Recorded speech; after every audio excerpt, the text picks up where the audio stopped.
Kemudian jika kamu berlainan pendapat tentang sesuatu, maka kembalikanlah ia kepada Allah dan Rasul. Jika kamu benar-benar beriman kepada Allah dan hari kemudian, yang demikian itu lebih utama bagimu dan lebih baik akibatnya. Quran Surah An-Nisa ayat 59. Disebutkan di dalam kitab Fathul Bayan. Mengembalikan kepada Allah yaitu mengembalikan kepada kitab yang mulia, Al-Quran. Dan mengembalikan kepada Rasul maknanya mengembalikan kepada sunnah Nabi Sallallahu Alaihi Wasallam yang suci setelah beliau wafat. Dan bertanya kepada beliau tatkala beliau masih hidup. Fathul Bayan fi Maqasidil Quran, Jilid 2 halaman 101 karya Imam Siddiq Hasan Han rahimahullahu ta'ala. Rasulullah Shallallahu Alaihi Wasallam bersabda, akan tiba suatu zaman bagi manusia, barang siapa di antara mereka yang bersabar berpegang teguh pada agamanya, ia ibarat menggenggam bara api. Hadis riwayat Imam At-Tirmidzi 2260. Disahihkan dalam Sahih Sunan At-Tirmidzi. Al-Munawi rahimahullah dalam menjelaskan hadits ini beliau berkata, Nabi Shallallahu Alaihi Wasallam mengibaratkan dengan perumpamaan yang bisa cerna secara inderawi. Maksudnya orang yang bersabar dalam berpegang pada hukum Al-Quran dan As-Sunnah akan mendapatkan perlakuan keras dan kesulitan-kesulitan dari ahlul bidah dan orang-orang menyimpang. Dianalogikan bagai memegang bara api dengan genggaman tangannya. Bahkan lebih dahsyat dari itu, kitab Faidul Qadir, Jilid 6 halaman 456. Orang yang melakukan kebaikan ini, ia akan diberi rizki oleh Allah berupa ilmu yang bermanfaat. Dan Allah pun akan menjadikan dakwahnya sangat bermanfaat bagi kaum muslimin. Ia pun masih mendapatkan kebaikan-kebaikan lainnya yang sangat banyak. Tentu, hal ini terjadi jika ia benar-benar jujur dan mengikhlaskan niatnya semata-mata hanya karena Allah dalam usahanya mempersatukan kalimat kaum muslimin dan menasihati mereka. Terlebih lagi dalam usahanya mempersatukan kalimat ahlus sunnah, juga kecintaannya untuk menyebarnya seluruh kebaikan di antara kaum muslimin. Bahkan ahlul bidah, kita pun harus senang jika mereka mendapatkan petunjuk. Dan inilah makna al-mahabbatu fillah, mencintai karena Allah. Orang yang mencintai Allah, ia akan senang jika Allah Azza wa Jalla ditaati dan tidak dimaksiati. Ia senang jika tidak ada seorang ingkar pun di muka bumi ini. Ia senantiasa berusaha semampunya untuk memberikan petunjuk yang lurus dan benar kepada orang lain, sampai-sampai kepada orang yang tidak beriman sekalipun. Ia tahu jika kelemah lembutan membuat orang yang ia dakwahi semakin mendekatkan kepada kebenaran. Ia pun akan berlaku lemah lembut kepada siapapun yang ia dakwahi. Alangkah indahnya jika para dai dan penuntut ilmu berada di atas pemahaman dan tujuan yang lurus dan agung seperti ini dalam dakwah mereka, dan dalam usaha mereka untuk mendamaikan dan mempersatukan kaum muslimin. Semuanya ini sama sekali bukan berarti seorang muslim mesti bertanazul, mengalah dan menyerah dalam mempertahankan agamanya. Karena permasalahan sebagian orang sekarang adalah prasangka yang salah dalam memahami makna al-ijtima. Ia menyangka makna al-ijtima adalah seorang muslim selalu turun, merendah dan mengalah dalam mempertahankan syariat agamanya.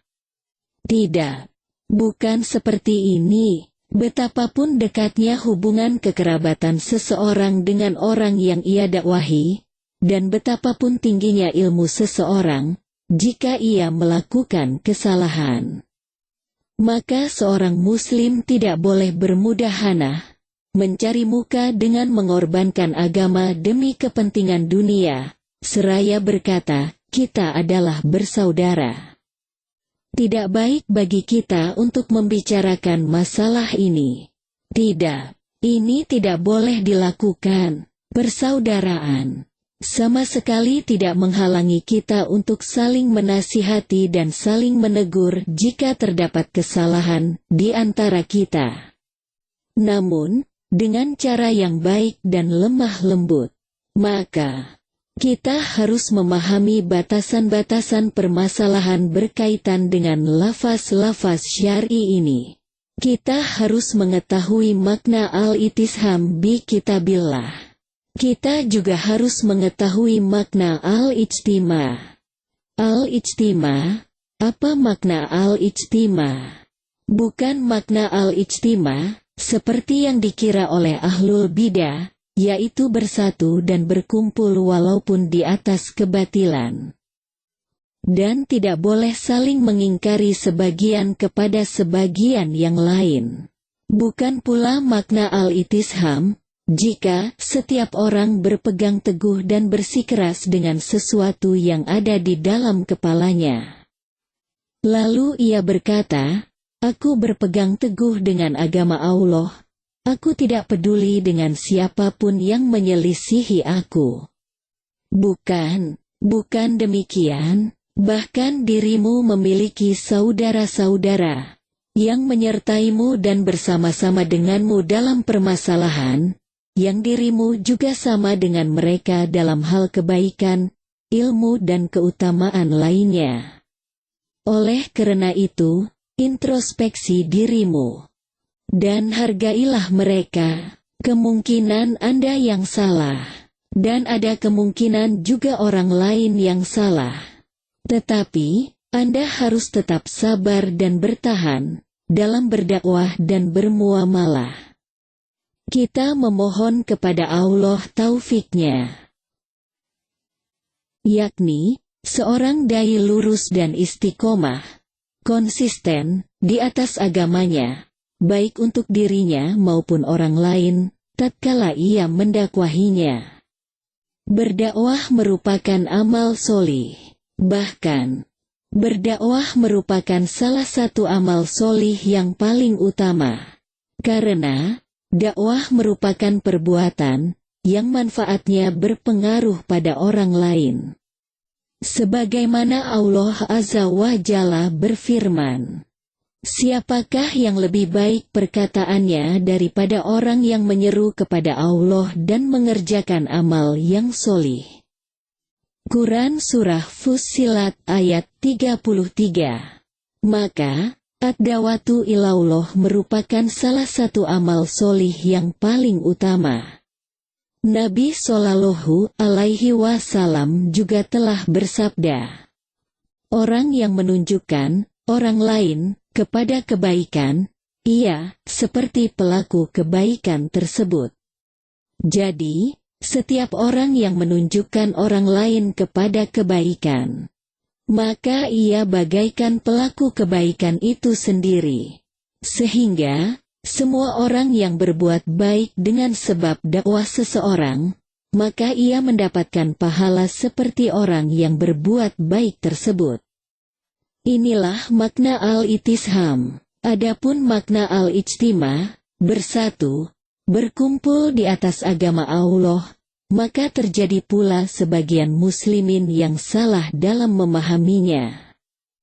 Bahkan sebagian kelompok yang menisbahkan, menyandarkan diri mereka kepada manhaj dakwah, yang benar pun keliru dalam memahami makna al-ijtima ini.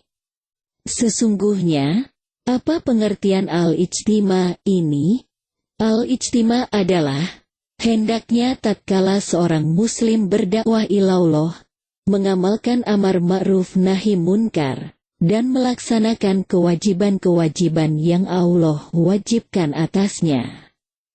Ia Ia sama sekali tidak boleh keluar dari kaidah dan batasan syariat dalam bermuamalah dengan orang-orang yang ia dakwahi. Namun ini bukan berarti, ketika berdakwah, Anda harus selalu mendampingi, mendekati, berduduk-duduk dengan setiap orang yang Anda dakwahi. Akan tetapi, Anda juga tidak boleh melarang hak-hak kaum muslimin untuk tetap bermuamalah dengan diri Anda. Terkadang, ada sebagian orang yang sama sekali tidak memiliki faidah tatkala seorang dai berduduk-duduk dengannya. Bahkan, ada sebagian orang yang secara tabiat tidak cocok diajak berduduk-duduk tatkala ia didakwahi. Maksudnya, ketika seorang muslim berdakwah kepada yang lainnya, dan menunaikan hak-haknya. Seperti, mengucapkan salam, menunjukkan wajah yang ramah ketika bertemu, menjenguknya ketika ia sakit, mengunjunginya saat ia membutuhkan, dan menunaikan hak-hak seorang muslim lainnya.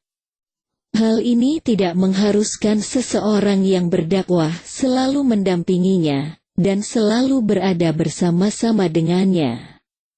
Sebagian para penuntut ilmu beranggapan, makna al-ijtima adalah seseorang harus selalu bersama-sama dan selalu berada dalam satu majelis dengan orang lain yang didakwahi. Bukan seperti ini perkaranya, akan tetapi maksudnya adalah berloyalitas dan bermuamalah kepada seluruh kaum muslimin secara umum. Kemudian, setelah itu, ia boleh memilih di antara mereka orang-orang yang pantas dan layak untuk diajak duduk-duduk bersama-sama dan menolongnya dalam kebaikan. Sekali lagi, hal ini jangan sampai dipahami bahwa orang yang tidak langsung diperlakukan dengan sikap loyalitas lebih, berarti ia telah dihajar, diisolir, diboikot, atau dilanggar hak-haknya dalam bermuamalah. Tidak seperti ini, akan tetapi, seperti telah dipahami bersama, merupakan sesuatu yang wajar jika manusia memiliki orang-orang pilihannya dan yang terdekat dengannya dalam bermuamalah. Sedangkan ia tetap tidak melanggar ataupun memutuskan hak-hak orang lain dalam bermuamalah. Al-ijtima juga bisa bermakna menunaikan hak-hak kaum muslimin. Jika bertemu saudaranya, ia memberi salam. Jika saudaranya meninggal, ia mengantar jenazahnya. Jika sakit, ia menjenguknya. Sehingga ia benar-benar telah menunaikan seluruh hak saudaranya. Inilah makna al-ijtima. Juga, hendaknya ia mencintai kebaikan untuk saudaranya. Menasihati ketika ada kekeliruan pada saudaranya. Membantunya tatkala ia membutuhkan bantuan. Inilah hak-hak persaudaraan. Dan inilah makna al-ijtima. Ada lagi sebagian orang yang salah dalam memahami hakikat, makna al-ijtima, yang benar. Mereka mengira, makna al-ijtima adalah berkumpulnya kaum muslimin. Walaupun mereka bersatu di atas kebatilan. Oleh karena itu, muncullah saat ini kelompok-kelompok yang metode dan tujuan mereka hanyalah merekrut dan mengumpulkan kaum muslimin. Bahkan mereka mengatakan, hendaknya sebagian kita memberikan uzur, keleluasaan dan kelonggaran kepada sebagian yang lain terhadap apa-apa yang kita perselisihkan. Dan hendaknya kita bersatu dan berkumpul di atas sesuatu yang kita sepakati bersama, dalam kebenaran dan keadilan yang diridhoi Allah Ta'ala. Intinya jika masih mengandung kebatilan maka sebaiknya kita menghindarinya, jika memiliki malahat dunia akhirat maka kita condongkan hati padanya. Sehingga perlu membedakannya. Semoga Allah memberkahi kehidupan kita semua. Amin ya Rabbal Alamin. Terima kasih.